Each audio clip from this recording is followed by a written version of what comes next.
sadza dobikira mupoto inovinza. Ona muriwo tinodya usina. Sisters, boy. Sisters, nemomodya here izi here imi. Sisters. Chiwo. Sizovana vasina mari izvi, sister. Kwasauzivi kudya kunovaka muviri. Takajara zvinhu zvevarungu mudhara, kwete izi mudhara. Haiwa mudhara, musadaro mudhara. Siyana nayo.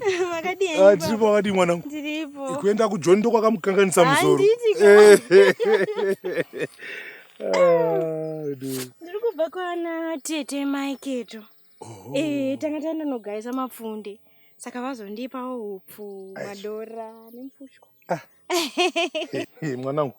Ndanzingazivi neunodya kudya kwakadai. Ndinodya ini. Sezvo uchipedza nguva yakarebesa uri koko kumataundi. Aiwa, ndinodya hangu. Kudya uku ndo kunobetsera kudzikisa mafuta mumuviri. Uyezve kunobetsera kuti ropa redu rigare rakashambidzika. Chee chokwadi mwanangu. Kudya uku kunobetsera kuti usabatwawo nezvimwe zvirwere. Ndizvozvo. Asi manje dambudziko riri pano ndiri kuti mvura haichanayi. Nezvirimwa zvedu takuisa mafertilizer nemimwe mishonga. Hapana zvipfuwo zvedu hazvichararami zvakanaka. Asi munoziva baba, tikarima zvirimwa zvakaita semapfunde ka, izvi ndo zvinorarama pasina mvura yakawandisa.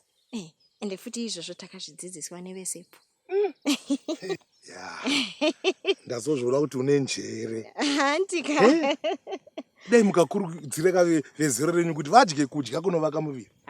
Kwete kudya tuma fast foods twenyu. Manje ma fast foods. Munofa muri vadiki. Manje ma 2000 avateereri kani baba. Havazivi kuti kudya uku ndo kunovaka muviri, kuti munhu ave neutano hwakanaka. Rega ndiende ini baba. Wakuenda mwanangu? Ndakuenda. Aone.